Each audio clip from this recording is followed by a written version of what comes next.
Every year when we have the Goldsmith Awards, I always get a little depressed reading all the entries because it's like a catalog of human depravity. And because you cannot believe the abuses of power. But what gives me hope and excites me is the work these journalists do to hold that power accountable and to really try and bring light to some of the darkest parts of our world.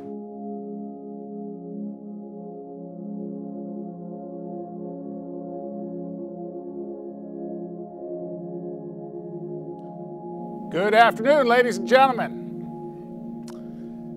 My name is Nicko Miele. I am director of the Shorenstein Center here at the Harvard Kennedy School. It is my delight to welcome you all. It's great to see such a crowded room, to recognize some of these heroes of American journalism. We're here today to celebrate the Goldsmith Awards for Investigative Journalism. I have with me here on the stage the finalists, each of the finalists, and we're going to have a discussion with them today about investigative reporting, about how they have gone about their work and the challenges they faced, and I am thrilled to have them here today. It is truly my great honor. So we'll start with Christian and work our way this way. Just briefly introduce yourselves and just give us 90 seconds about the story you're here for today. So my name is Christian Scheckler. I'm a reporter at the South Bend Tribune in South Bend, Indiana. And the story that we did, I actually worked in partnership with Ken Armstrong from ProPublica as part of the ProPublica Local Reporting Network last year. And we reported on criminal justice issues in Elkhart County, Indiana, which is sort of the next door neighbor county. We reported on a wrongful conviction case where two men were convicted, and then the evidence fell apart and the prosecutors doubled down despite the evidence falling apart, and showed how each step along the way, from the police investigation to errors by prosecutors and judges, these men faced roadblocks along the way. We also reported on issues in the Elkhart City Police Department, disciplinary issues, mistakes and misconduct that we found, including an excessive force case where two officers beat a handcuffed man, and then showed that many high-ranking officers in the department had many officers, high-ranking officers in the department, had been promoted to those positions despite problematic disciplinary histories, and how the police chief who was there at the time seemed to be not only taking a very hands-off approach to discipline when there were cases of misconduct, but also providing inaccurate information about cases of misconduct to the city's civilian leadership. Okay. Hi, my name is Daffodil Alton. Sorry. I am a actually, as of today, I'm officially a staff investigative producer and correspondent for FRONTLINE. And yay! And our project we did as a collaboration. FRONTLINE does a lot of amazing collaborations, so I was part of the UC Berkeley Investigative Reporting program. And we basically took apart a labor trafficking criminal story to really show how labor trafficking plays out in the U.S. So we told the story of a group of Guatemalan boys who was smuggled into the U.S. and eventually they were forced to work against their will at an Ohio egg farm, one of the 5 biggest producers in the country. But that happened because the government also inadvertently handed the boys to their traffickers. So we kind of took the elements of this crime apart to show really how labor trafficking is playing out in various industries all over the country. My name is Dave McSwane. I'm a reporter with the Dallas Morning News. Can you not?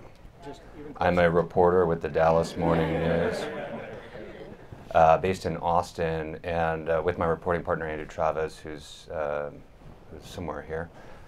We did a series showing how private Medicaid companies entrusted with some of the most vulnerable people in the state of Texas were systemically denying care to really sick children and disabled people, and vastly overstating their network, saying they had all these doctors available to patients, but they did not, and that this sort of behavior increased their profits. My name is Ginger Thompson, and I'm a senior reporter at ProPublica. Can you hear me?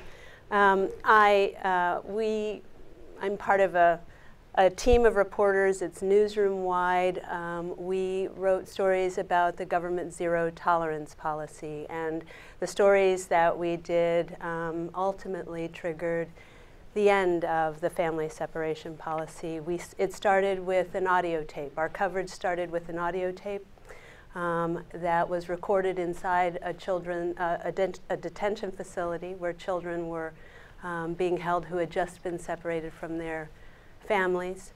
We published the story about that audio, and from there our newsroom sort of mobilized and began writing not only about that policy and the effects of that policy on the children and the families, but also about the facilities that were holding these children and the harm that was happening to those children in government facilities. Hi, my name is Wendy Ruderman, and I'm a reporter with the Philadelphia Inquirer. We did a series called Toxic Cities, Sick Schools, in which we looked at building conditions in Philadelphia public schools that were making children sick. So most of the schools in Philadelphia are extremely old and run down, which was not a secret. But what we hadn't realized was that they were slathered in lead paint that had gone unrepaired for a really long time, and children were getting sick from breathing in and eating lead paint. And also schools that were built before 1980, which is the majority of them in Philadelphia, were filled with friable asbestos that the school district was not able to keep up with, and we found lots of asbestos fibers in the millions in settled dust that teachers and kids were being exposed to. We also looked at the lead content in the water that the kids were drinking. We looked at them doing construction projects during school hours, and we showed how children were actually harmed. We had one student who was in 6th grade, or he was a 6-year-old, sorry. He was severely lead poisoned while in school. He lost his ability to do simple math. He became extremely hyper, and he'll probably have behavioral problems for the rest of his life. And we also interviewed children who had been exposed to carbon monoxide poisoning and had passed out in school during a construction job that went awry. We also interviewed kids whose asthma was so severe while in school, because one of the things we looked at was toxic mold, that they had been hospitalized over and over and over again, forcing them to miss school. One of the things that I guess was unique about this project, for me anyway, and our team, was that we enlisted teachers and staff to help us do environmental testing inside the schools. And it was really extraordinary for the teachers to risk their jobs to help us prove that there were toxins invisible to the eye at hazardous levels inside the schools. So I really have to thank them for helping us. Hi, my name is Connor Sheets. I'm an investigative reporter at Alabama Media Group in Birmingham, Alabama. I did a series of stories over the course of most of last year focused on the Etowah County Sheriff's Office, and basically looking largely at this practice of sheriffs pocketing large sums of money that was intended to be spent to feed inmates in their county jails. And so we focused largely on this one sheriff who we found that he had reported that he had kept over $750,000 worth of state, federal, and county and local funds that had been allocated to feed these inmates. And then he proceeded to, that was over 3 years, and towards the end of the 3rd year, he purchased a $740,000 beach house. So he became the quote-unquote beach house sheriff, and from there we spent most of the year looking at... fed them dog food, right? Well, not dog food, but I mean... Not fit for human consumption. Sure, food stamped that... on the tubes. Yeah. So it was tubes of, it was this gray meat product that three inmates on the record and one on background told me that they had been serving to, that they actually had to, that had worked in the kitchen. They told me they actually served this meat to, or meat product to inmates. And you know, a lot of inmates lost large amounts of weight while they were in this jail, even for small periods of time. And you know, they were basically being, you know, there's a wide range of things that they had to go through related to the food. And so I spent the year looking at a range of different things. This sheriff also spent pistol permit money, which is when you get a pistol permit, it costs $20. That money goes into a fund. The sheriff used that money to purchase campaign ads, or ads during his campaign that he claimed were not campaign ads. And you know, a number of other things that he's done over the course of his career. So that was basically my project. I'm Joe Palazzolo, the Wall Street Journal. Everyone hear me? Okay. I was part of a team of journal reporters who reported that the president's friend at the National Enquirer, David Pecker, and his personal attorney, Michael Cohen, made payments to women who had alleged affairs with the then candidate Trump before the 2016 election. I'm with the Journal's Law Group. Michael Rothfeld is also here as part of the investigative team, and then Rebecca Balhouse and Rebecca Davis O'Brien, two other reporters, Nicole Hong. Anyway, there are many people who worked on these stories with me. I'm just the lucky one who gets to be up here and talk about it with you all. So looking forward to it.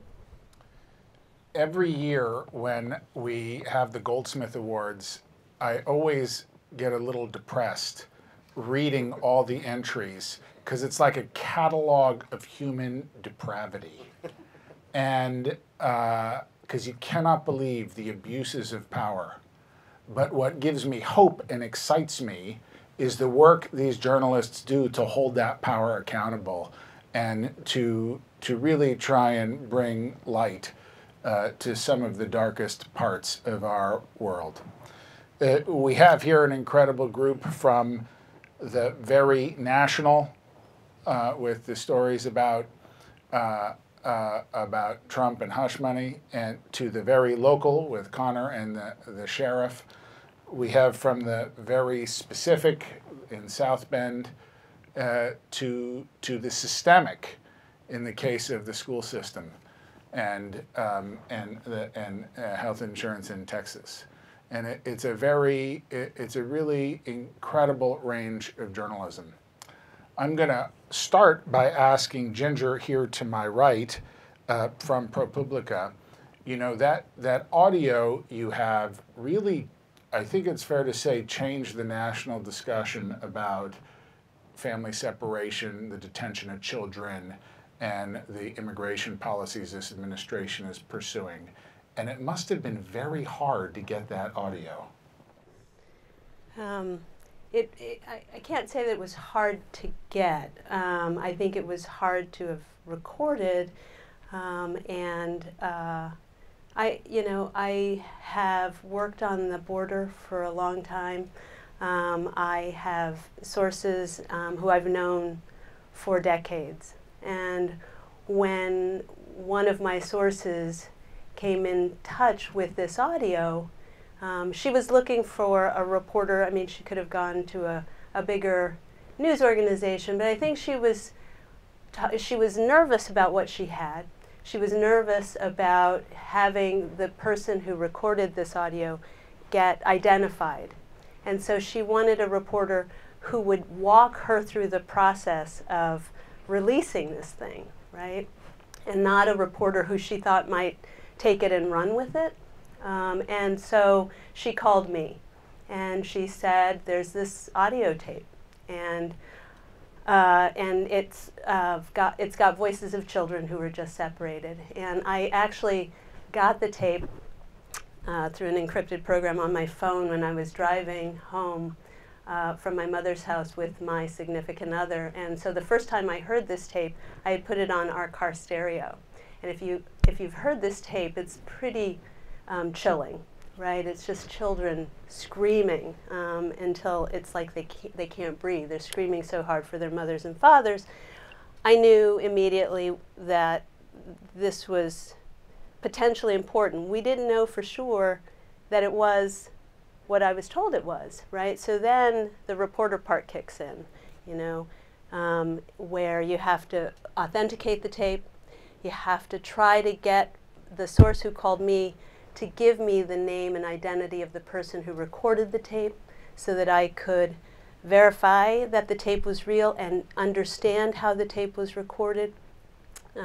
And those things sort of, you know, there's a little girl on this tape who made the authentication of the tape pretty easy, because she asks for a phone call.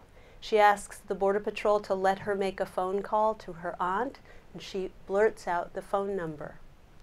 And so this little girl who's just been separated from her mother from Salvador at 4 years old remembers a phone number.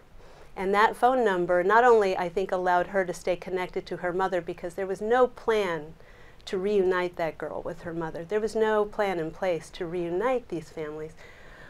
But that phone number also allowed me to figure out where her family was and call them and authenticate the fact that this tape was real. And so, you know, we published the tape on a Monday.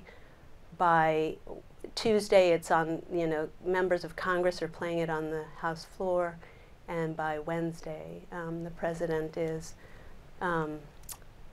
signing an executive order that ends the family separation part of zero tolerance. And that's an incredible story. What surprised you most about reporting on this story, or what happened after it was published? So even today, first of all, you know, we later found that months after the president promised that he wasn't separating children, in November we found that he was still separating children. And we found they were doing it in exactly the same sort of chaotic way, where they were sending children off, you know, picking them up at the border, sending them off to like New York, right, without any paperwork that indicated that that child had been separated from a parent at the border. Right? And so we were learning a lot about the Border Patrol's discretion to be able to identify who they thought was a dangerous father or mother and take that child, which can't happen anywhere else in the child, you know, protection system. If you want to take a child from a parent anywhere else in the legal system, you have to prove to a judge that that person is a bad parent. Not if you're an immigrant at the Border Patrol has the discretion to call you a bad parent, to call you a risk to your child, and to take your child. And throughout the process, there's a federal judge who ordered the administration to stop separating kids. And he has continued to watch over the government as they reunified kids. And every hearing, just about every hearing, this judge has to remind the government about the tenets of civility and humanity. He's always sort of saying to the government, you remember, these are human beings we're talking about here, right? I want you to reunite these families because these are human beings we're talking about. And I'm always sort of, my breath is always taken when these hearings happen and the judge, again, tells the government the same thing. I do want to highlight that it was your expertise reporting on this beat and your long relationships with sources that allowed you to break this story. I think that's right. You know, my sources, I think, you know, I teach at Columbia. One of the things I always tell my students is your reputation starts now, right? A reporter is only as good as their sources. And your sources, if they don't trust you, you won't get stories. And so my sources don't all like me. They don't all love the stories I do. I have sources, I've written very critical stories about agencies that you know, are unhappy, but they all know that, you know, before anything runs, I will talk to them. They all know that, you know, there are no surprises in my reporting. There's no ambushing in my reporting. And they know I care about getting the story right. I really care about that, and I think that, you know, having, you know, the breaking of the story was old school. It's just a reporter and her sources, and so. Thank you. Can you just pass that mic down to Christian? And I'm going to ask Christian. I wanted to ask you about the challenges of reporting on the police in an investigation like this, especially in you know, smaller communities where they're going to know where you live.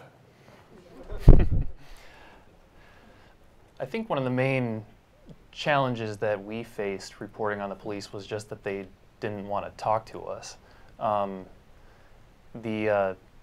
there was one town hall meeting after we had done some reporting on misconduct in the Elkhart Police Department, where, you know, even though when we had asked the police for comment on the stories that we were doing, and they declined to talk to us about our reporting, the assistant police chief stood up at this town hall meeting and spent a few minutes sort of denouncing the work that we had done and saying that we had ambushed his officers by calling them at their work phone numbers to ask for comment on stories and things like that. So I think the challenge was, you know, even though we had a lot of public records to work with and did a lot of stories that were very grounded in documents and records, oftentimes the subjects of the stories, including, you know, the highest ranking officers in the police department, just didn't want to talk to us and tell their side of the story. And then went on to, you know, tell their side of the story to what they viewed as maybe sympathetic audiences, like a local news talk radio station. So that, I think, was one of the surprising things, was that, you know, these individuals just didn't want to, I guess, engage with the things that we were finding. How did you find this story? Like, how did you start pursuing this? So we had first started looking into criminal justice in Elkhart County because of some wrongful conviction cases. And then after we had found a lot of problematic things in one of these cases in particular, we wanted to look at accountability in the police department in general. And when there were mistakes and misconduct happening in the department, how that was being dealt with and what the outcomes were, to see what the culture was like in the department. And so we started basically trying to compile a fairly comprehensive list of disciplinary cases and how they ultimately were resolved. And in doing that, we actually ended up stumbling on a case where these two officers had been written up for excessive force, and we didn't know exactly what it was about. Disciplinary cases in the department under the now former chief, but the chief at the time that we were doing the reporting, were very few and far between. And there had been a very steep drop-off in officers who were being written up for misconduct after he became chief. So when we did run into recent cases, we were really curious to see how they were being handled. So we noticed that the only cases for the entire year of 2018 up through July, I think, was this excessive force case for two officers. And the way we knew that was we had looked at all the minutes from the meetings of the city's police civilian oversight board for several years. And so we had very scant detail. We just knew it was an excessive force case. So we pulled the personnel files, pulled the audio of the meeting where the police chief had presented this disciplinary action, and then asked for the video of what had actually happened, which turned out to be two officers punching a man who was in handcuffs in the detention area at the jail. And two of the officers faced criminal charges, which is, I think, pretty unusual to have police officers brought up on criminal charges. Yeah, that was one of the other really surprising things that happened was we asked for the video of this incident, and about 3 weeks after we asked for the video, I think it was on a Friday afternoon around 5 o'clock on a Friday, which is a classic time for public officials to drop news on you. I got a call from the police department spokesman, and he said, "Hey Christian, you requested this video he didn't say 3 weeks ago, but you requested this video. I just want to let you know that that's ready for you to pick up now.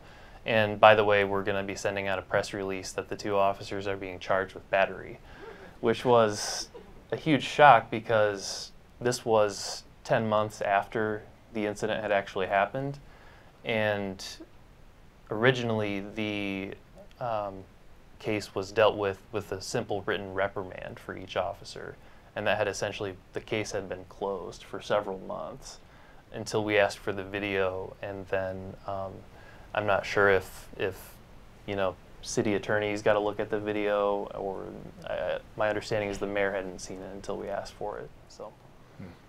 I'm going to turn now to the other end to Connor Sheets, who you also reported on law enforcement, although an elected sheriff, who I understand threatened you or your family. So that's a. It wasn't the sheriff that actually threatened me. I received a number of anonymous threats through email and through calls and things, and there was a lot of discussion in the community about, I was getting into topics that were, dangerous to be looking into, and it was just sort of more, it wasn't real, there was never direct threats from the sheriff, no. An environment of intimidation. Sure, yeah. And how did you, what was the hardest part of reporting on this story? I think the hardest thing on this story,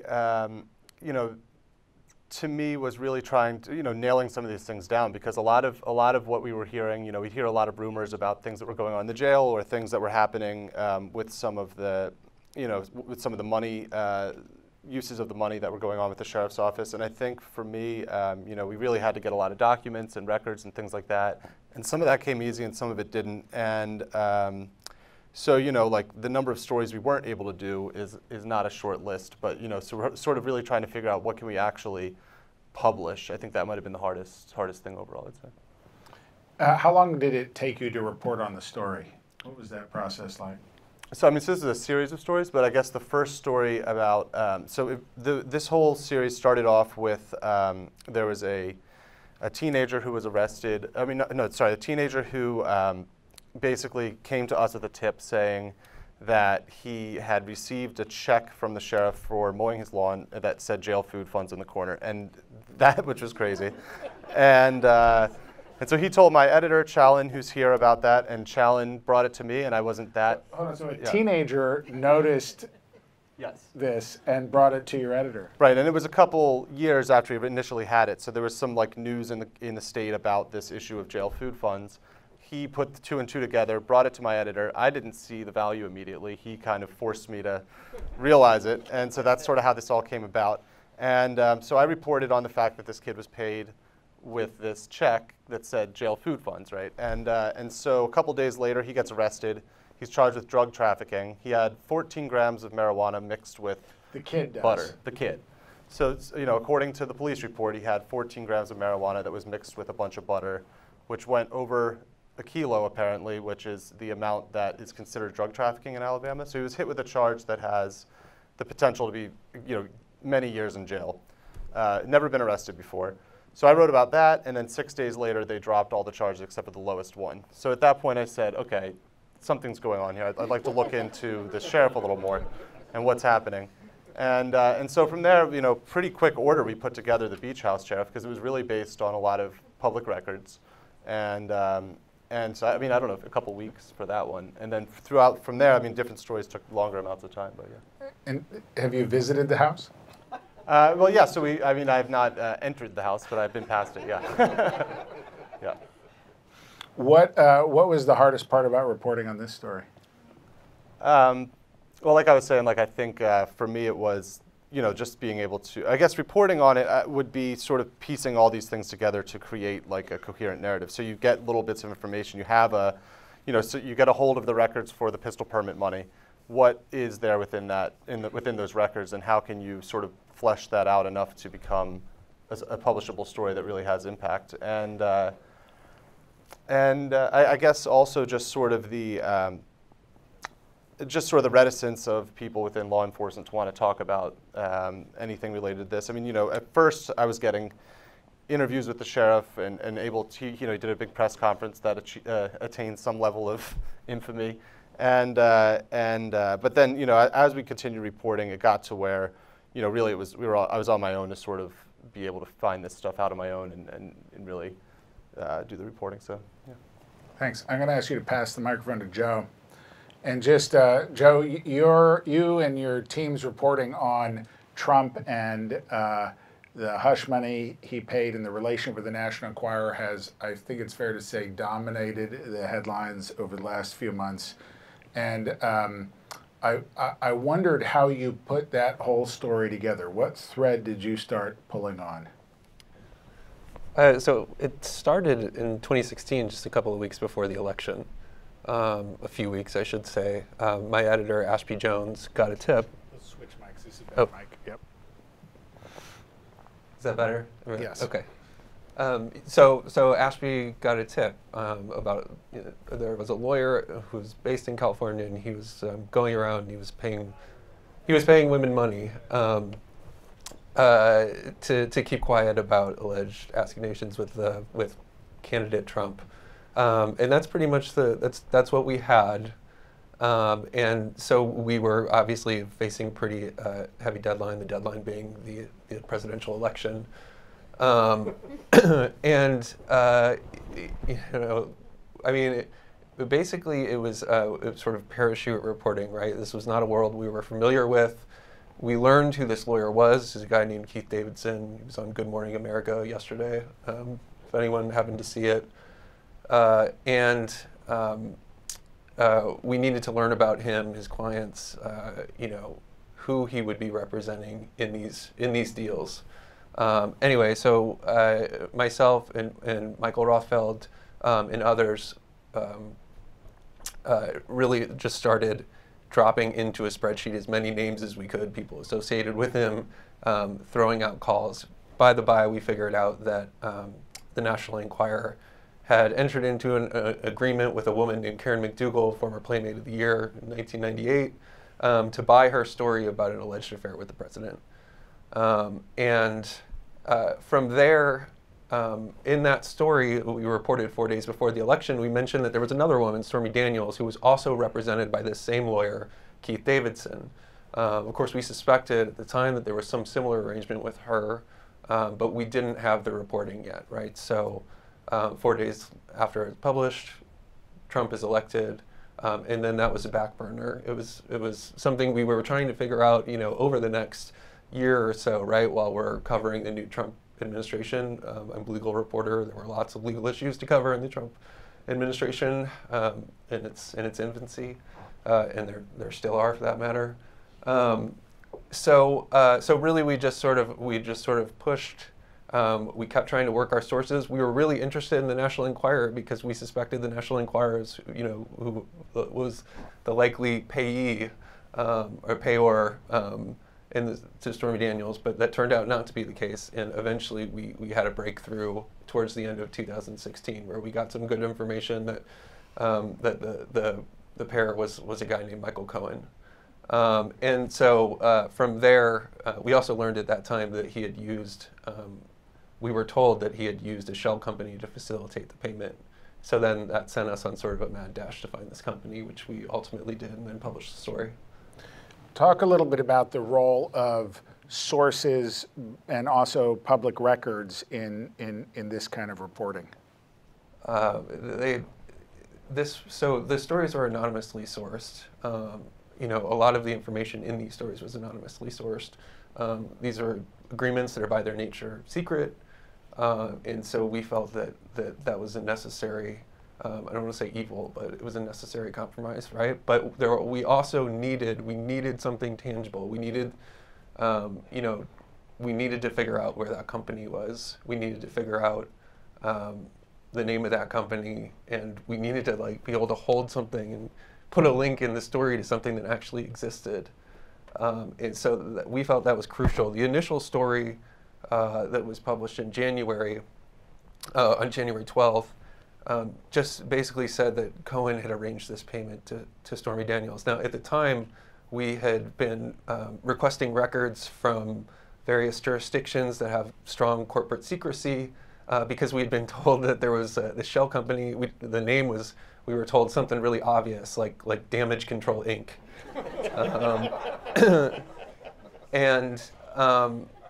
You know, we had a hunch that it was Delaware because of its proximity to New York City. We knew that Michael Cohen had incorporated there previously, and so Michael learned that you can request these reports that are used internally in the Delaware Division of Corporations. It's a report of all corporations formed in a given time range, right? And so we had a general sense of when the payment was made, And so we requested all of the formation, all companies formed in Delaware, for instance. We did this in other jurisdictions as well, but in Delaware in September and October of 2016. And you know, so we're talking like thousands upon thousands of records, right? And we're looking for really obvious name. I mean, I wish I could show you the list of some of the stuff that we pulled out at the time. It was fun, to be honest with you. And you definitely have the right job if you think that's fun. Yeah, yeah. I guess fun is relative. I should recognize the audience here. So we got another sort of hint about it, right? This one person said, well, maybe you should check for a company with the name Resolution. And in fact, we did find one called Resolution Consultants. And Michael had the Division of Corporations, a really great, by the way, the spokesman there, he was extremely helpful. So I would encourage reporters to take advantage of the Division of Corporations in Delaware. And he pulled the formation documents. When you look up a corporation in Delaware, you get very little info. But when you pull the formation documents, you may get a kernel more. And sure enough, Michael Cohen's name was on it. It was the Michael Cohen. What did it feel like to see that? It was elation. You know, it was relief. It was relief because we are. This is before we published the first story, right? These are sort of in parallel. So we're still looking for that something, that tangible something.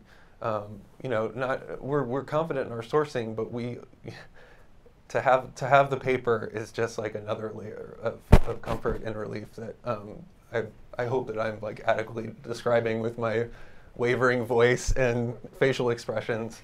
Anyway, but there was a problem with Resolution Consultants because it was created in late September and dissolved in October, you know, mid-October, before the payment had been made. And so it turns out, you know, we didn't know why, but we suspected maybe Michael Cohen had done you know, messed up the paperwork somehow. So we looked at all of the corporations created on the day that Resolution Consultants was dissolved, and that's how we found Essential Consultants. And Essential Consultants, we pulled the formation documents again, and there, of course, was Michael Cohen's name. So then, of course, we had to push and push and push with our sources to actually confirm that Essential Consultants was the one used. But I'm sorry, that was long-winded, but the LLC chase was like very exciting for me. I want to ask you about whenever you're doing a major investigation of the President of the United States, this must have gotten subjected to some real scrutiny from your editors. Yeah.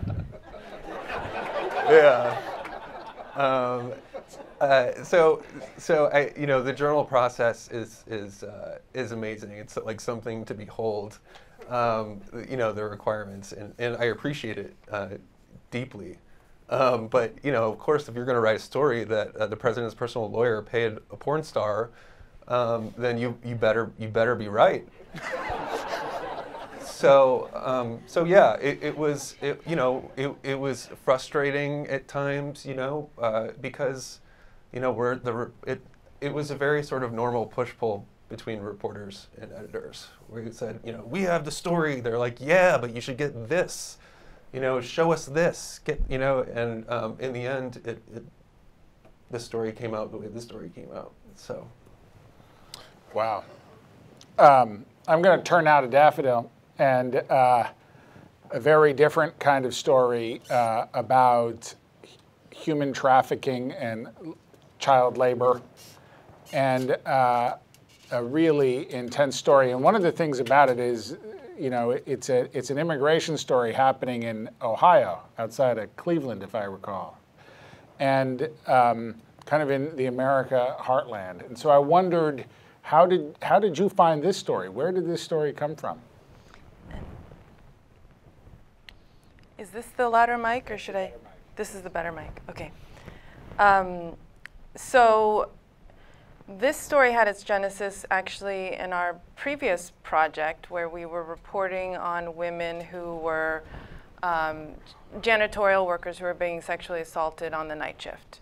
So that was the story. We were doing our reporting. We were looking for cases and women, et cetera. We found a case in Philadelphia that involved workers from Ukraine who were working as janitors, and it turns out that this sexual exploitation that was happening to those particular women was as a way to coerce them and to force them to work. So suddenly we found ourselves in a story about forced labor and labor trafficking in the middle of this other film.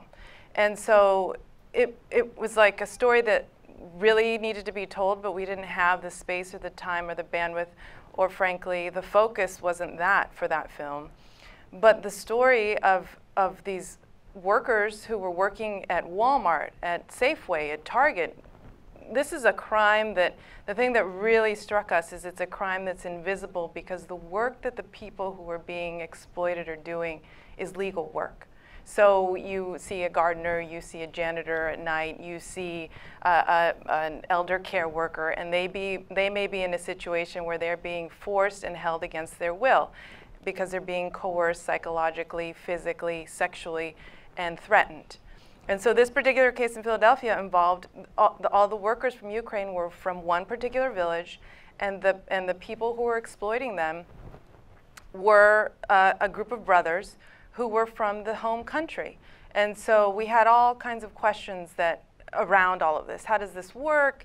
These guys were from the same country, so some of them were here, one of them was there, so that they could threaten the workers and say, we're gonna get to your child if you don't work.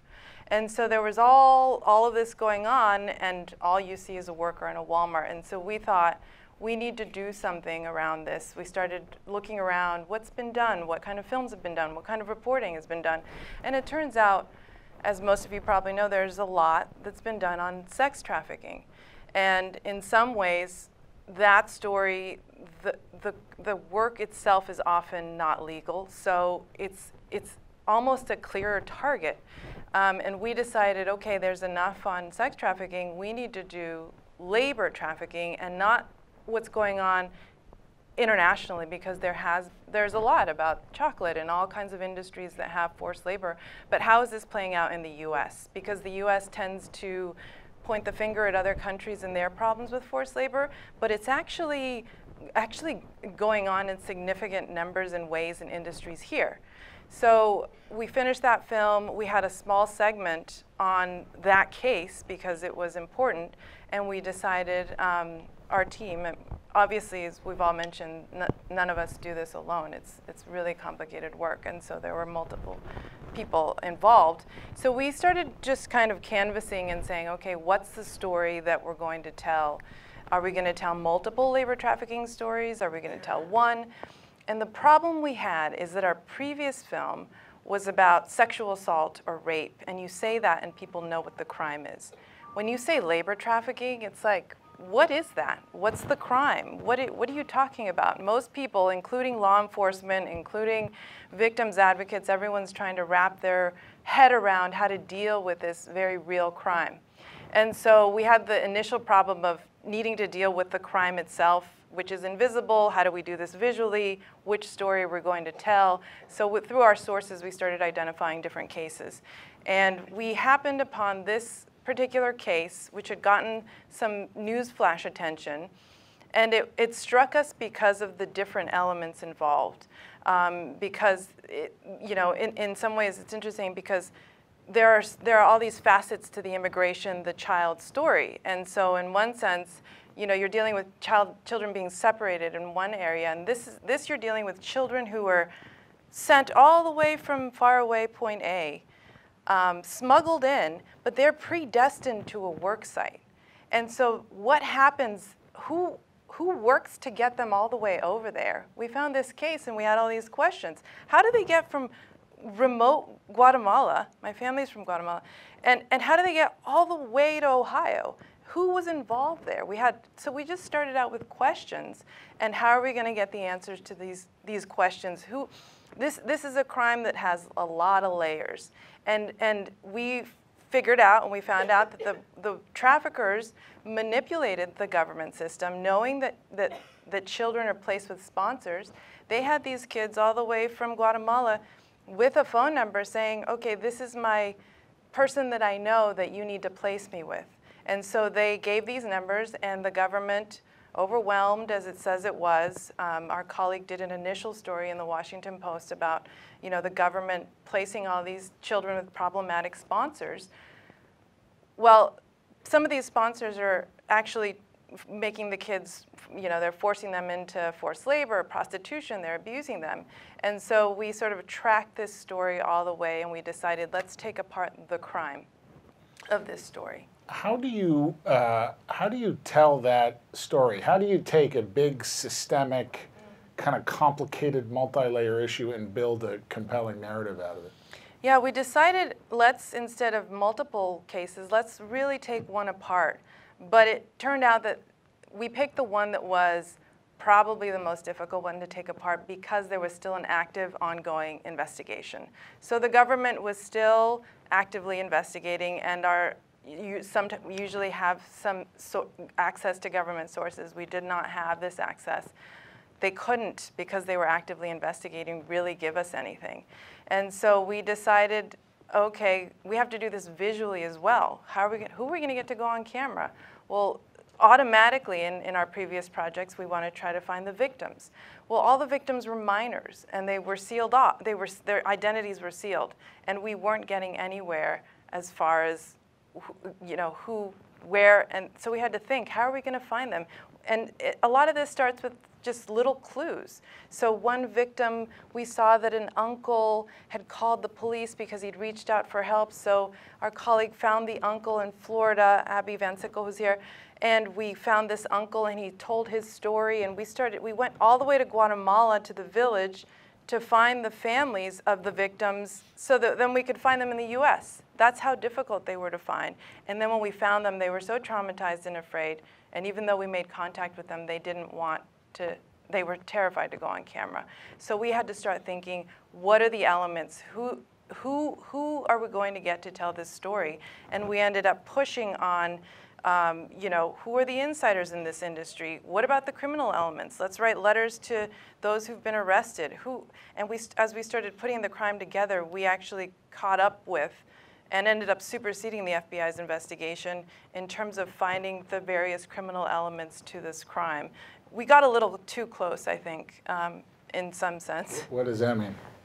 We were in the middle of our reporting, and someone who we'd identified as possibly being, in terms of the layers, you have a trafficker, but then you have, you know, the accountability part is that you have the government that's, you know, not paying attention and handing these kids over, and then you have industry that has this unrelenting demand for labor.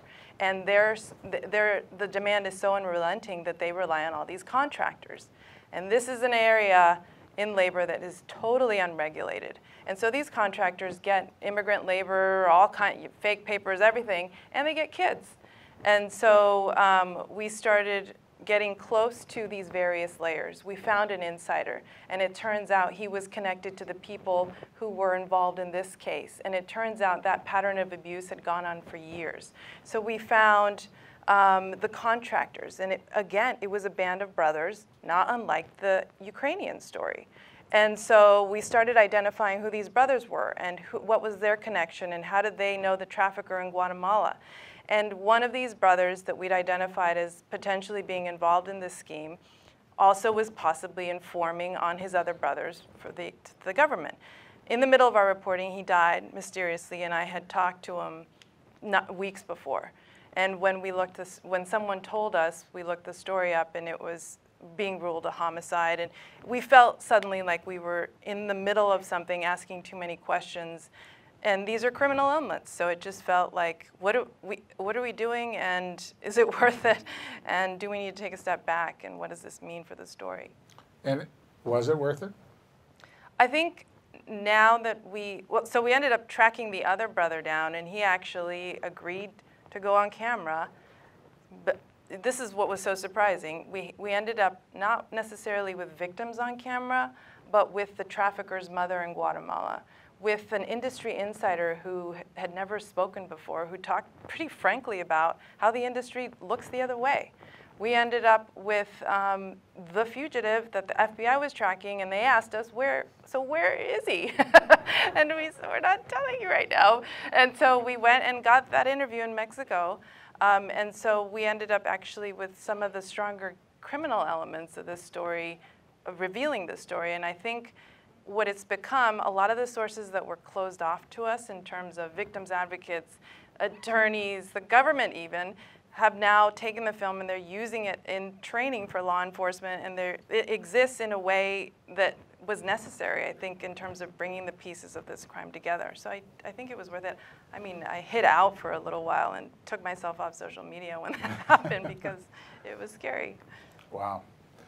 If I could ask you to pass the microphone just to David, and I also want, you know, David, you and your partner's reporting is also kind of a big systemic question. Thousands of people, you know, being denied different kinds of health insurance claims.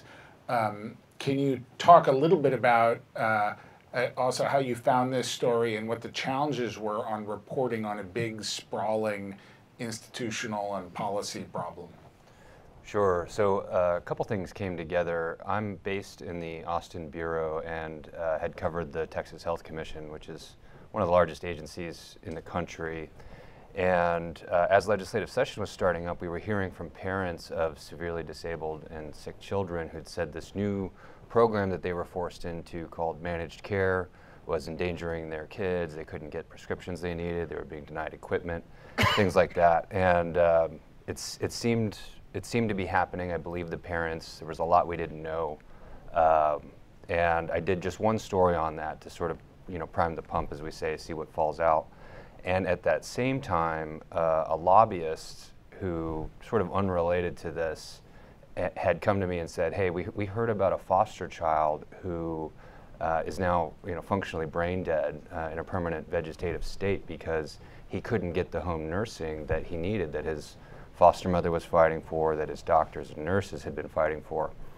And as part of that, got a hold of a memo that had been sort of sent around identifying an anonymous baby that sort of walked through what had happened. So I sort of had hints of a systemic, larger problem, and then we saw this case that, if true, seemed like a pretty horrific event, and sort of started looking into them both at the same time, and just went directly to the Health Commission, having covered the beat, and said, hey, you know, I heard about this baby who's brain dead because he couldn't get the nursing he needed. And a few days go by, got sent up to someone's supervisor, and I got a text at about 10:30, maybe 11 p.m. From one of the PR folks who said, you know, I'm out hunting, I can't get into it, but read trach tube, there is no there. And I think I was watching TV or something, I get this text, and it was sort of just like, challenge accepted, you know. I didn't believe him, and you know, it took some work because of HIPAA, people couldn't just tell us who this child was, and they couldn't direct us to all of these patients we eventually found.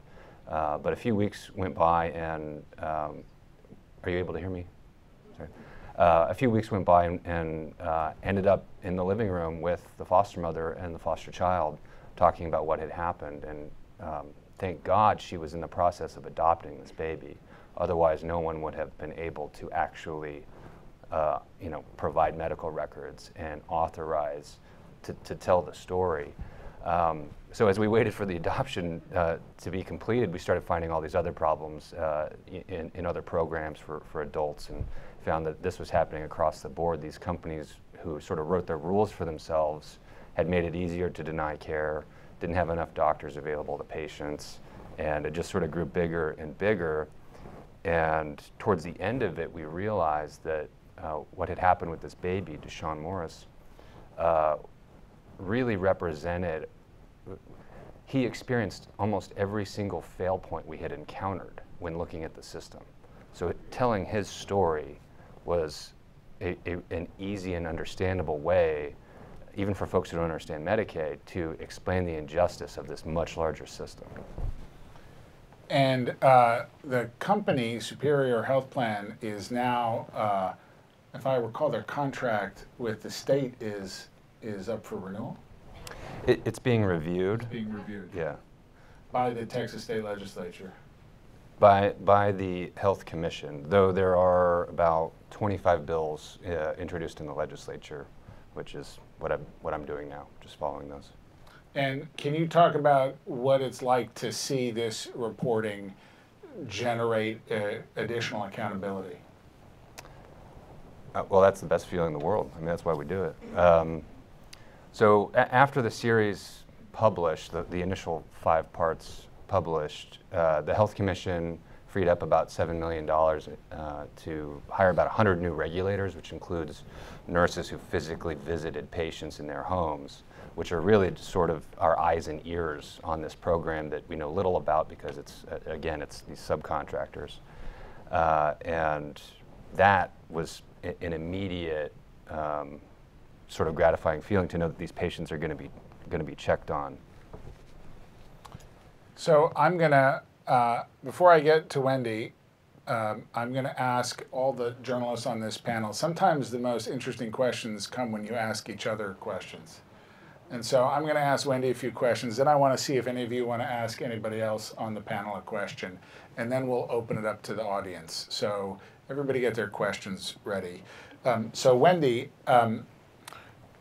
this story was like anyone with children in the school system, this story made your blood run cold, that your kids would go to school every day in a building that is poisoning them. And I wondered, where did the idea for this story come from? Well, initially, this is actually our 3rd year doing a project on toxins in Philadelphia, and I'm hoping for a non-toxic year. But so we initially decided after Flint, Michigan, to take a look at lead paint in homes and why Philadelphian children are getting poisoned by lead at far higher rates than in Flint, Michigan, year after year. And so that was what we did that series in 2016, and then 2015 or 16, we decided to take a look at lead in soil, and we ended up showing how Philadelphia, as an old industrial town, there was toxic soil all over neighborhoods where children play, and that connected also with a housing boom, a gentrification that was going on in the area that was stirring up lead dust that kids were inhaling. And so the 3rd part, we knew we wanted to look at schools and we wanted to look at lead in schools, but we just weren't prepared for, like, as you point out, that it was almost inconceivable and very surprising that it's one thing to say that there's lead paint, that these buildings are slathered in lead paint, but to just think about it this way, that in Philadelphia and other cities, there are laws that protect children in rental homes from landlords renting homes to them where they are exposed to chipping and peeling lead paint because it's really unhealthy and detrimental to their brain. But there is nothing comparable in Philadelphia to the schools. So parents are legally obligated to send their children to school, but there is no obligation on the part of the school district to protect them from lead paint that's all over the place. And what we found was that kids were being exposed, kids in classrooms for special needs, kindergarten classrooms, 1st grade classrooms, to extraordinarily high levels of lead dust. And the school district was kind of like, yeah, you know, this is how it is. And I think parents felt that way. In some ways, I don't think they realized the extent of it. Well, were you surprised by the scope of it? Yeah, we were really, really surprised. And a lot of it came out during the testing.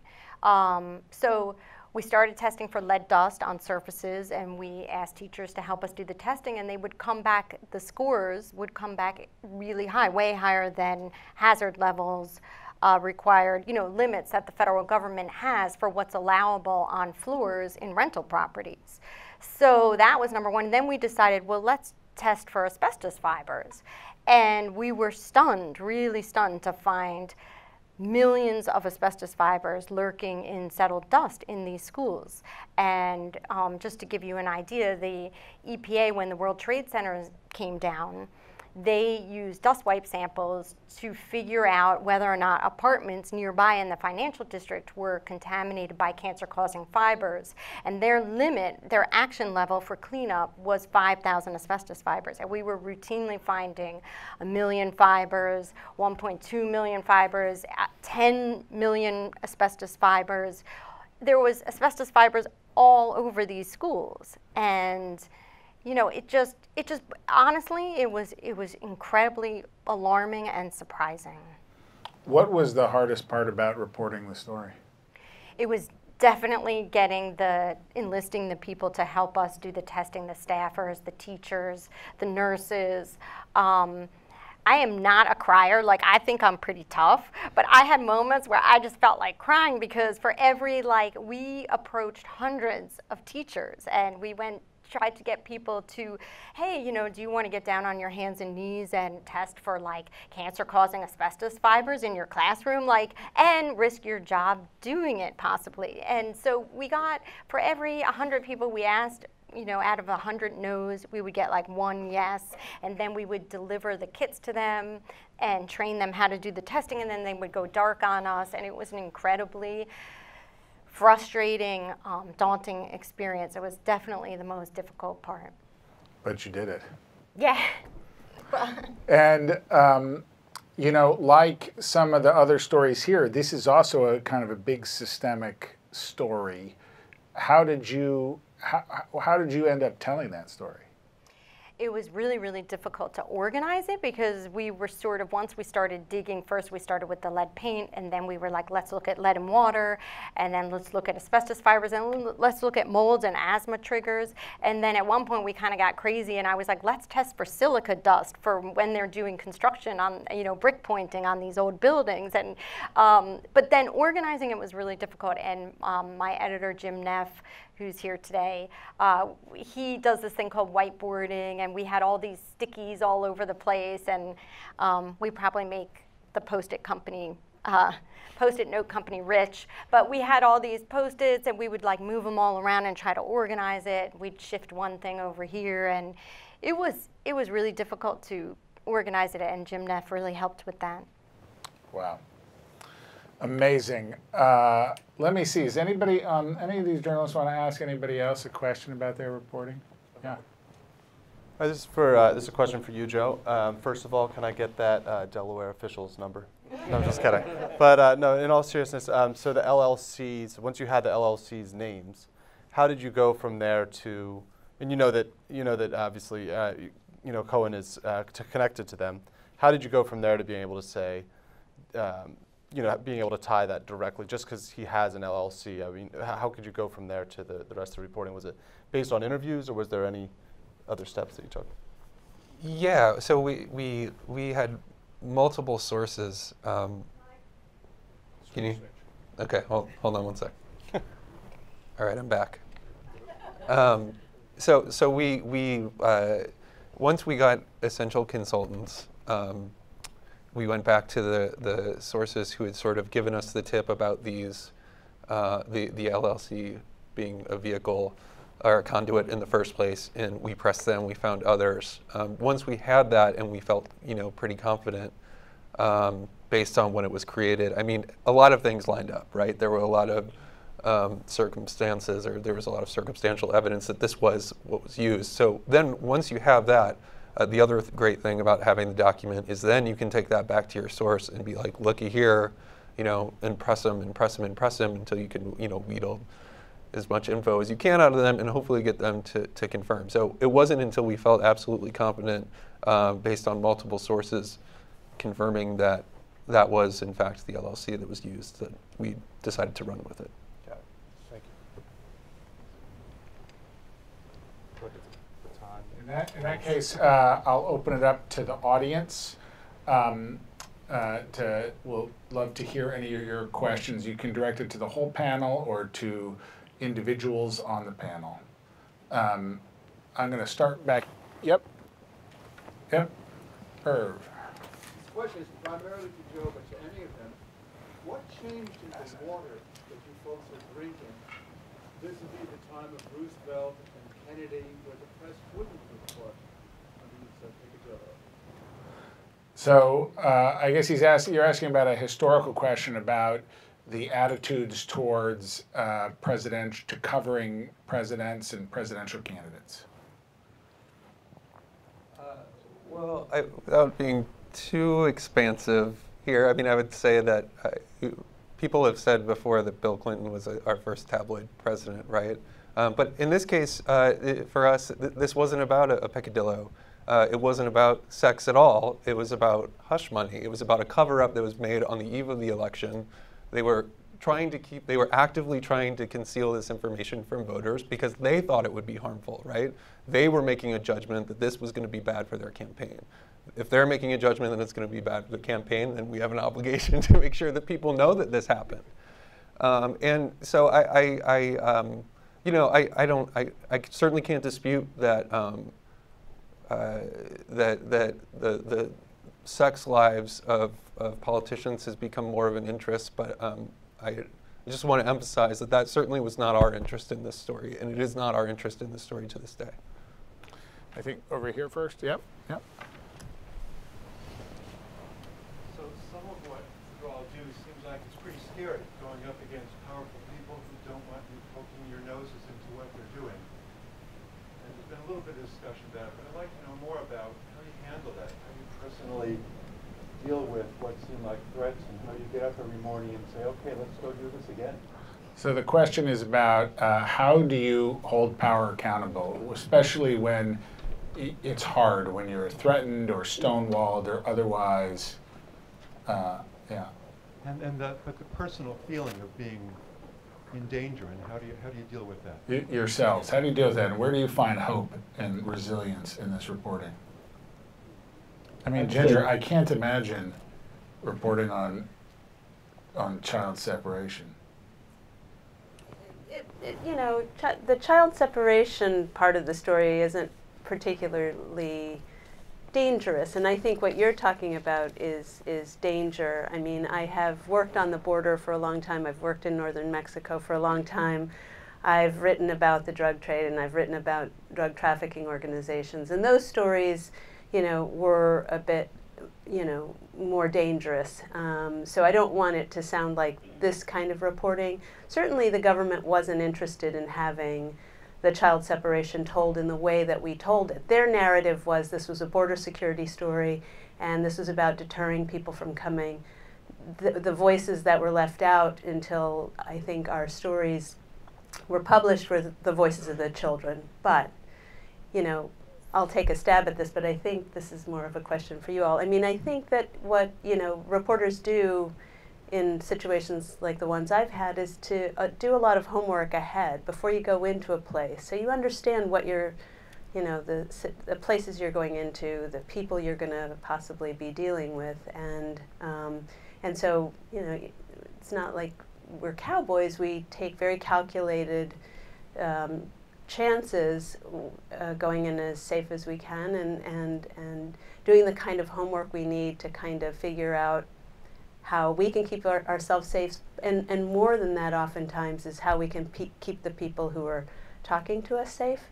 And a lot of times it's a lot of experience, it's a lot of work ahead of, before I go into a place like that, I've done a lot of work and research and reporting to figure out how to make that happen. But I think you.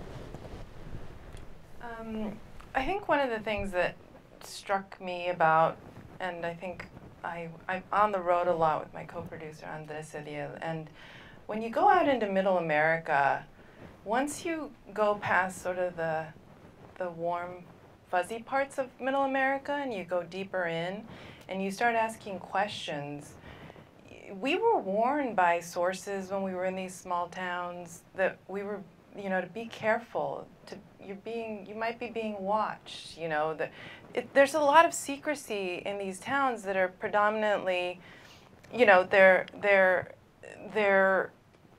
in transition economically, but when you get to industrial agriculture and these industrial agriculture areas and towns, you have the immigrant population there, and then you have the traditional population there, and that's really, and they're either talking to each other or they're not, but they're entwined.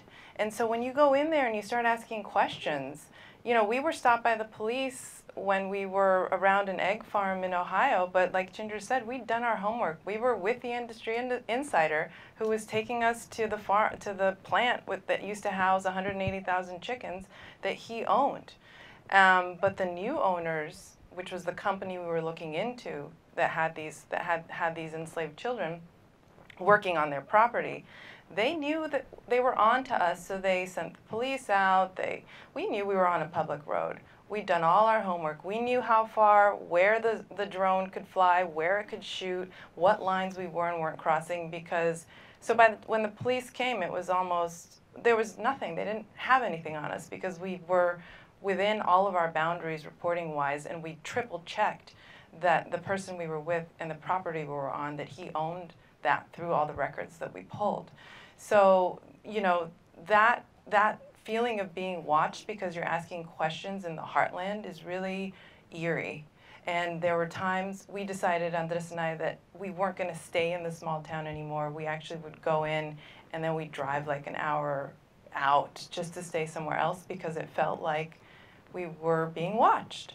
And then when we come into the situation of identifying, you know, a network of brothers who are contractors on paper, but who are potentially having conversations with the trafficker, they're all involved to some degree. They're all complicit in the trafficking. So there isn't just one trafficker.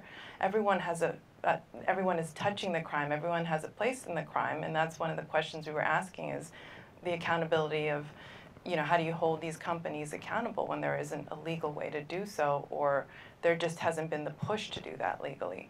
But so when we're asking all these questions of the, you know, the brothers, and we're tracking them, well, we find one through a source, you know, we find where he is in Mexico. And we were having this discussion with our editors, and Lowell Bergman was one of my, he's the executive producer of the film, he's my editor, and another editor, and it's like, okay, you found him, go down and knock on his door.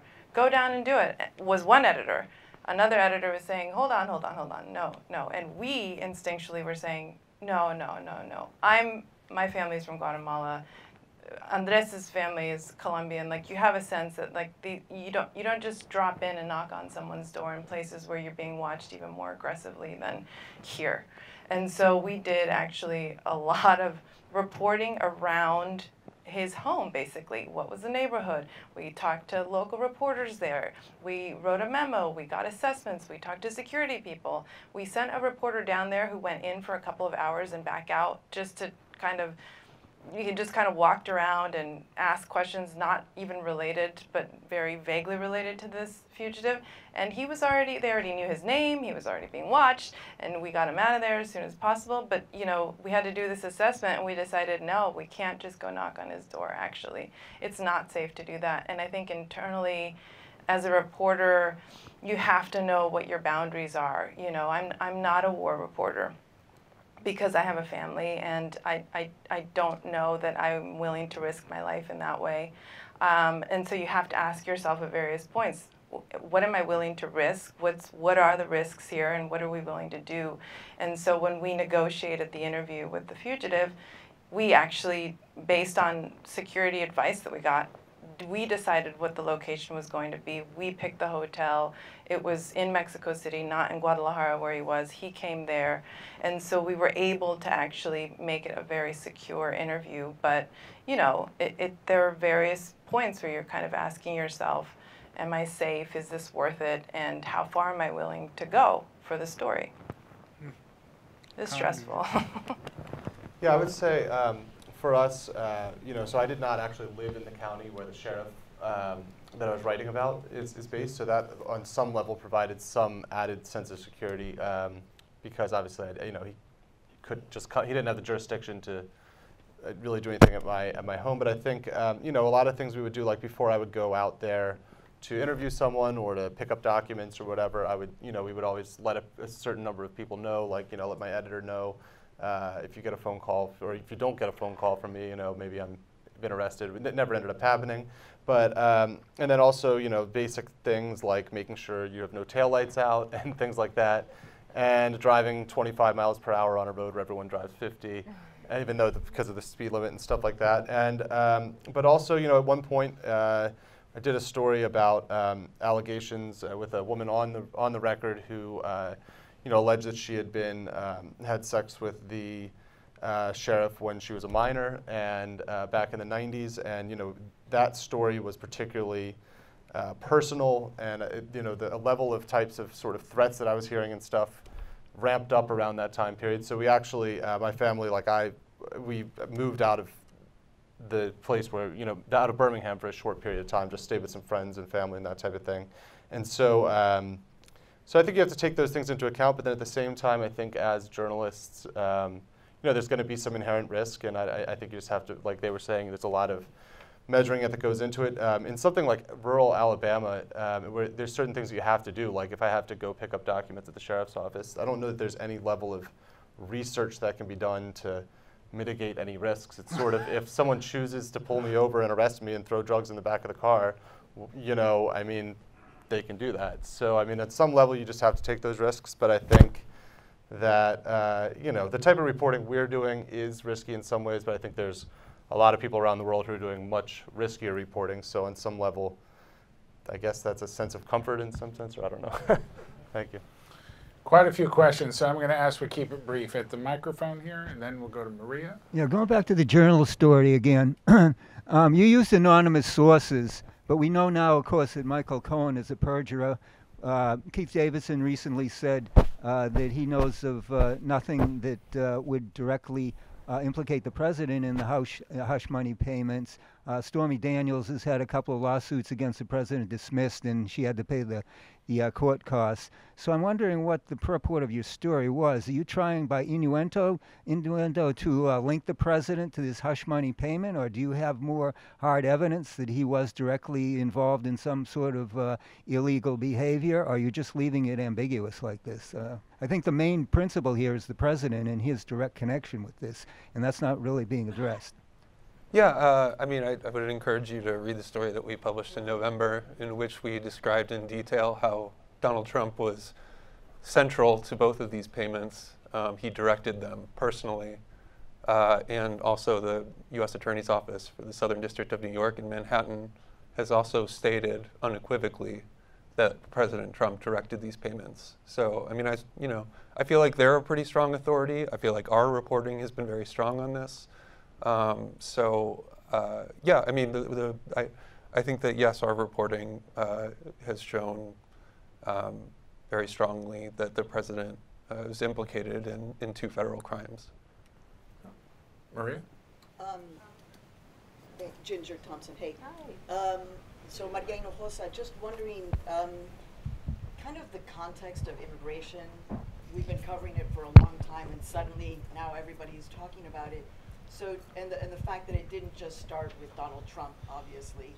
So you're kind of how you're processing that, the fact that in a lot of the reporting it seems to lack that context, first of all. And second of all, what is it like for you to know that we've been reporting about these stories, whether it's children being taken or women being sexually assaulted in detention facilities, and it didn't really stick until we had that. So the question is about the history of immigration reporting, and many of these challenges predate the Trump administration, and then how issues that maybe didn't quite have the public spotlight with the dramatic audio got a huge amount of attention. So, I've known Maria and know her work for years. Thank you for the question. I think that we've both been writing about this a long time.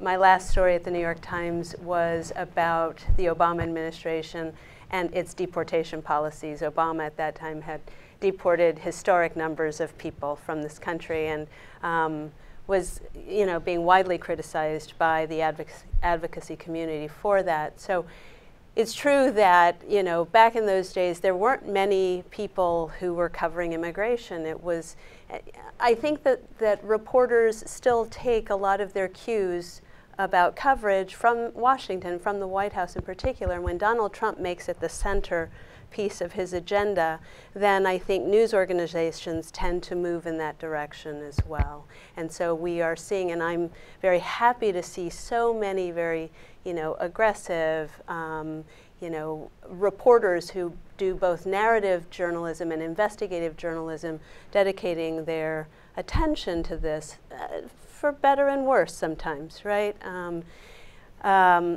This story, I think what happened with the audio and then the subsequent reporting from the audio is that, you know, as I said at the beginning, when we obtained this tape, there was a very almost sterile conversation going on about the administration and its immigration policies. And there was this border security question. And the administration wasn't letting people into the detention facilities, into the shelters, to see what family separation looked like. And so what we knew about was there were separations happening. It was all about trying to deter lawbreakers from crossing the border illegally. We were going to prosecute their parents, and if you're going to prosecute a criminal, you have to take their child away from them, right? That's what we do in this country, so the administration said. But the voice that no one had heard from, because no one could hear from it, were the people who were being most impacted by this policy, which were the children. And so that audio, for the first time, gave voice to the children. And I think people, no matter what your politics are, there were Republicans who were listening to that tape and saying, I'm all for border security, but I'm not for that, right? And I think there's something that happens to a human being when you hear a child crying like that. And I think it moved people. And when it began to move Republicans away from the policy, I think that had an effect on the White House as well. Daffodil, you want to add anything? Well, I think, I mean, part of it is, I mean, to Maria's point, I think sometimes a lot of this lacks context. And, you know, when you're reporting on immigration and you're reporting on all these problems that are happening in this moment, it's, you know, we're trying to look for ways in our work to give some of the historical context around what's happened in terms of immigration in this country forever. I mean, all kinds of laws, all kinds of policies against various different groups. And I feel like the more that we can kind of try to inject some of that context in, I said earlier today in a meeting, I feel like, I mean, one of the things that concerns me is we're living in a kind of a historical moment, it feels like sometimes, in terms of audience and how they're receiving story, and just the sort of the way these stories move unrelentingly, thanks to just the way Twitter, I guess social media, just sometimes it feels like some of these stories you just need to stop and sort of understand the larger issue and how we got here. Okay, all the way in the back, and then we'll do David. And then, yeah. This is working. That's right. So I'll repeat the question. I have two questions. First of all, as a journalist, I always felt pretty confident going around the world with a press card. All that's changed under Trump. You've become the enemy of the people. First of all, do you feel physically kind of vulnerable now in a way you never were before to do your job? And secondly, are you pessimistic about the future with all the diminished resources in the newsrooms? There are plenty of stories, clearly you're doing such a great job, but are you just confounded at which fire to put out first? So the question was, one, with the president referring to the press as the enemy of the people, have you felt any increased challenge or concern? And then the second part of that question was, especially with the collapse of local journalism around the United States, the targets for potential investigation appear very great, and how do you feel about that? Maybe we'll start with Wendy. Well, I can certainly speak to the latter question about journalism and the state of journalism. We're really fortunate at the Philadelphia Inquirer to be owned by the Lenfest Institute, which is a nonprofit, and they are helping to fund a lot of the journalism that we've been able to do, and our newsroom is growing. So I feel really optimistic about what's happening in Philadelphia, and I know that that's not the case across the country. And also in Philadelphia, a lot of the small mom and pop type news outlets are closing, and I really think competition is really important. And you don't realize how important it is to have that competition for it to be a robust conversation. And so that's alarming. As far as feeling like the enemy of the people, I think that kind of cuts both ways. I feel maybe I'm in the minority that the Trump's anti-media rhetoric has somehow reinvigorated the free press and that we're having sort of a renaissance. But that's just me. I don't know. I can't speak for... Do you want to talk about local journalism? Yeah, so I guess to the question of you know, the diminishing resources in journalism, I do think, speaking of a renaissance, I do think there's a renaissance in investigative reporting going on, and I think there's an influx of resources being dedicated to that in local, you know, in local areas. For instance, Christian did this last year. I'm doing this year as part of a program that ProPublica is doing now. It's called the Local Reporting Network, and they're choosing a number of reporters each year and basically funding us to work on, you know, year-long investigative projects that we might not otherwise have been able to do. And this year they had great success, obviously, with Christian and with a number of other people, and hopefully, you know, I can't see that changing going forward. And you know, there's a number of other places that are doing those type of things. So I think overall, if you're saying, you know, are we going to get as much great reporting out of city halls and state houses and things like that, and every, you know, sort of some of that traditional sort of important daily journalism that needs to get done, that stuff, I think we are seeing an unfortunate decline in that, and there is a, you know, it's probably easier for officials to get away with things on the, you know, city zoning board if no one's covering it. But at the same time, the higher level investigative projects and things like that, I think we are seeing a pretty amazing time for that. I mean, even, you know, we're talking about like national stories. There's a team of reporters at the Wall Street Journal who are able to, you know, drive these stories that change the narrative nationally.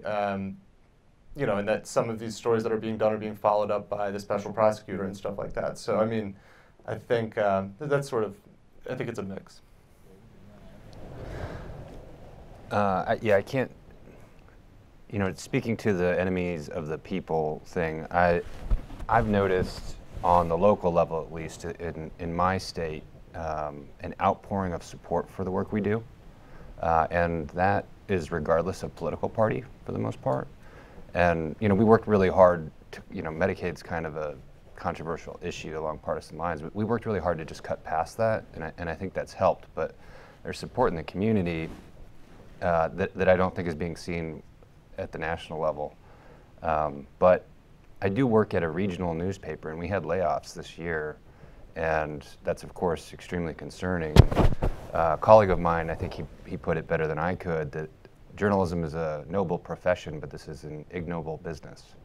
And I think we're going to have some challenges before we really figure out how investigative journalism survives, but I'm certain that it will, just because it's necessary.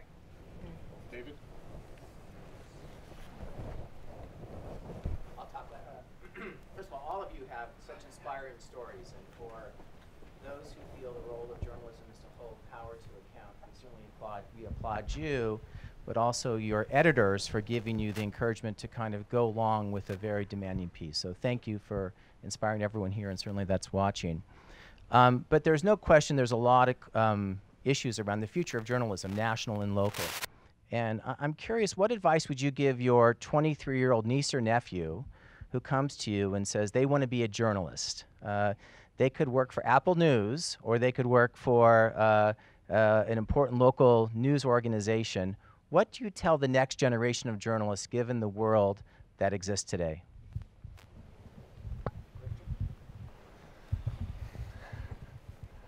What would you tell your nephew or niece?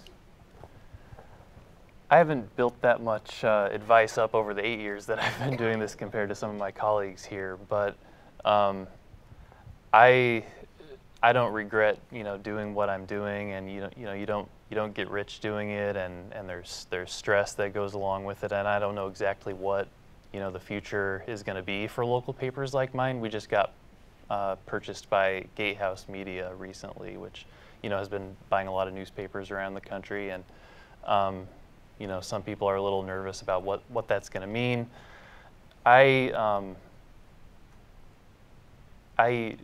don't really think about that stuff too much. I think I would just tell my nephew, you know, if you think it's important and like doing it, then do it, and just sort of keep your head down and go in and learn how to cover City Hall and learn how to cover the zoning board, and just doing the fundamentals well.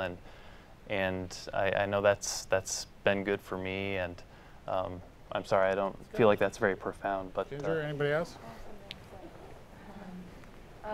If my younger relative was a niece who looked like me, I would need to tell her that the industry still has a long way to go in terms of hiring and keeping people like me. So it's a battle, and it's been a battle, and it's slowly, very slowly, incrementally, depressingly changing. But this is why I'm excited to be joining Frontline, because Rainey Aronson is actually making real change. That newsroom is starting to, it's diverse, there's women.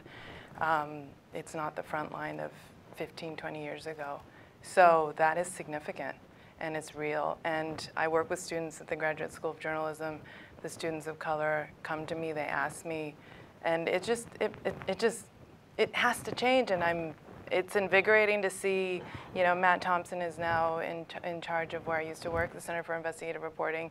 It's good to see people in leadership positions, things changing in a way that's not for numbers, not so that it looks good, but people committed to meaningfully changing their reporting landscapes, because it does change your reporting when you have just a range of people in there with all kinds of interesting questions and ideas and ways to do a story, and other languages. So, do you think that your story would have been possible had you not had been from some of those communities? No. Why not?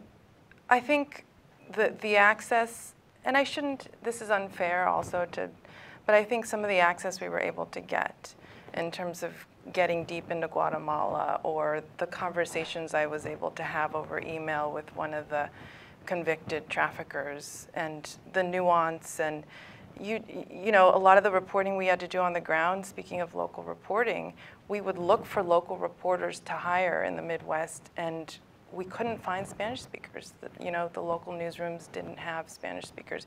We had to hire reporters that we knew and send them out for 3, 4, 5 weeks, because we couldn't leave for that long with little children. But they would be out there because they had the skills or the cultural competency. And it's not necessarily somebody who's ethnic, but somebody who has the cultural competency. Our team was multilingual, multi-ethnic, age, young, old. So I think it was critical to the kind of, nuanced story we were able to tell. I'm on camera doing interviews in Spanish and English. I didn't need a translator. I don't like the word fixer. We had collaborators, field producers in Guatemala that we worked with, and we just made sure to respect everyone a lot, through that process. So, I think investigative reporting is about abuse of power, which tends to disproportionately target vulnerable communities, or communities that historically have not had power. And so investigative reporting, to really do its job, requires kind of a deep familiarity with the challenges that low-income and minority communities face. Okay, last question, sir. So further to this point of the challenges, but also the importance of independent media, I'm curious, 2 questions that could be to any of you. One is the process by which, with all the threads you could pull for a great story, the process by which you pick the ones you do pick. Public importance, timeliness, newness, otherwise. So we understand the filter of what we get as the story. And then 2 is, to what extent do you share with others? How do you balance the competitive, I want to keep it to just me, versus here's a thread I didn't take 3/4 of the way. Do I share it with another independent media source that could actually really run with it and make some great news? So I'd open that up to the whole panel. One, and actually, you know what we should do? Since this last question, why don't we just start with Christian and just pass the microphone down, and each of you can pick part of that question to answer the process of picking the story. What stories do you not pick, or what lens do you put on it? And in terms of collaboration, I know, Christian, you're part of a collaborative effort. In fact, many of these stories were part of a collaborative effort in one way, shape, or form, and what that's like. I guess in terms of the filtering of stories that we choose to do or not choose to do at a very sort of granular level, it's just you know, you get a tip and you check it out. You know, we get phone calls and emails from people saying they've got a great story about some kind of abuse of power, and you start checking it out and looking at records to see if there's anything to verify that or corroborate it, and you find out it doesn't really check out. You know, their story, they may think this happened to them, but when you go and check, you know, independent sources, it doesn't look exactly the way it was presented to you. So that's just one, you know, baseline way of doing that filtering. Other than that, I think time is a big part of it for smaller to medium-sized papers like mine. It's, you know, we have lots and lots of good stories that I think we could be doing, but we don't have time to do them all, so it's prioritizing. You know, I feel like I can pick away at this while I'm doing my daily stuff, or, you know, we have a better sense of maybe what this story is than another, so we'll do that right now because it's more feasible. So that's sort of. Keep it moving now. Thanks. Sorry to be brutal. It comes down to, I think, has the story been told? And if it's been told, how has it been told? Is there a story there? So a lot of our recent work is just, it's either the story hasn't been told ever at all, or it's been told in pieces, and we figure we might have a different way of telling the story. And as far as sharing, I am a personal, I'm not a competitive, I prefer collaboration. I just feel like in the moment that we're living in, it's just as much reach as possible because we're competing with entertainment. I mean, entertainment like we've never seen before. We're just competing for eyeballs on these very difficult to digest and ingest stories. So collaboration, I mean, our films were on Univision, and you know, we did radio pieces. I mean, just as much reach as possible because it's hard to get eyes on these stories. To your point earlier about our role as a check on power, I try to look for stories where people are being hurt by the powerful or a system, and in my case, that was obvious that was happening. And my next filter, I guess, is, am I useful to this subject? You know, can I provide something new? Do I have a skill set or a background or a knowledge of a beat that can move this forward? And in this case, you know, we saw a baby whose life was destroyed by this, you know, gigantic system. So it was kind of a no-brainer. So for us at ProPublica, a lot of our work is aimed at impact, right? Is aimed at how can we take something, in some cases that's being written about, and, you know, go deeper. We do have the luxury of time sometimes. Go deeper, go wider, and look for ways to change something harmful that is happening.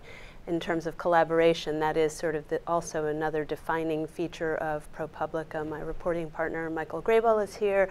Our editors, we, you know, took family separation and collaborated with Spanish-speaking newsrooms in Central America, with Spanish-speaking newsrooms in this country, because we were dealing with families that had been separated, and in some cases our stories led to people being reunited, families being reunited, particularly stories that we did with the help of our Spanish-speaking colleagues in their newsrooms. So.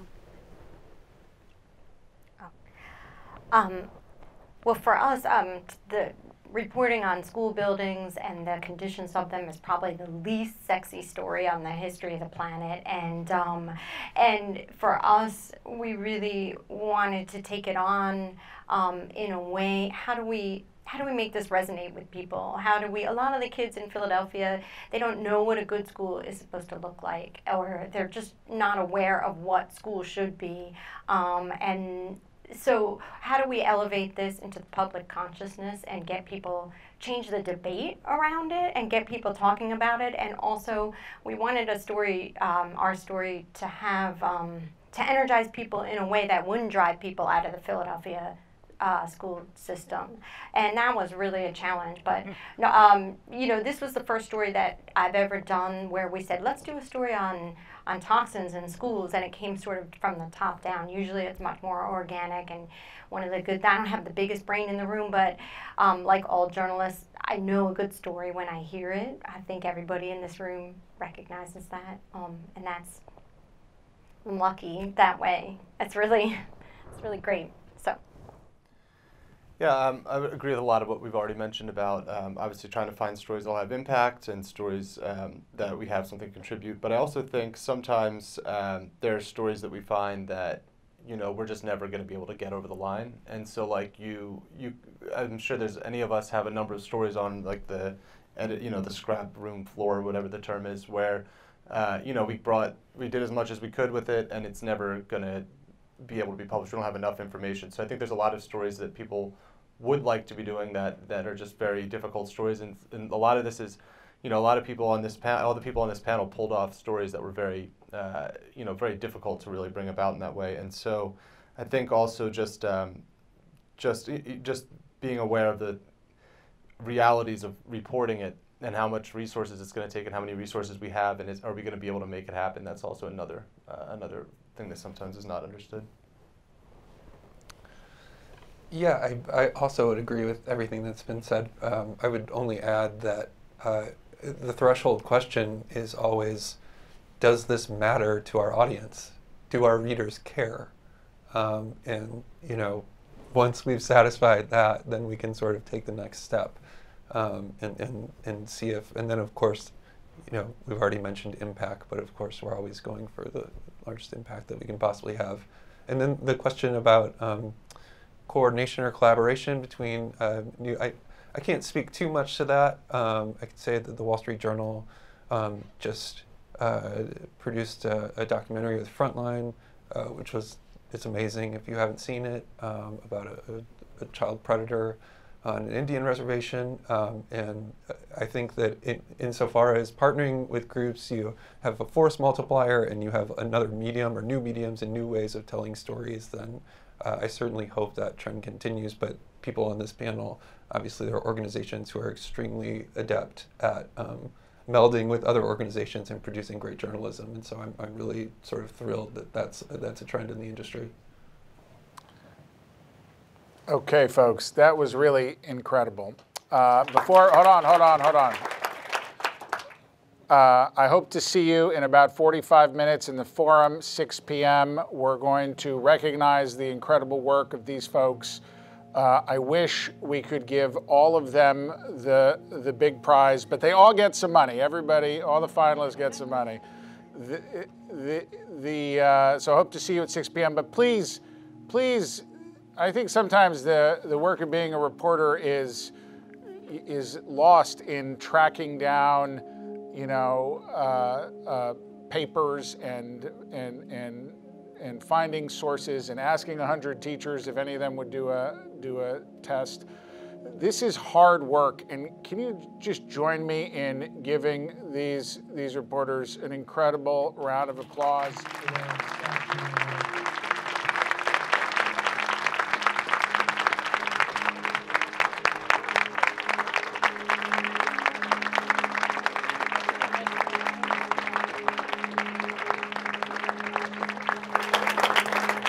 Thank you all.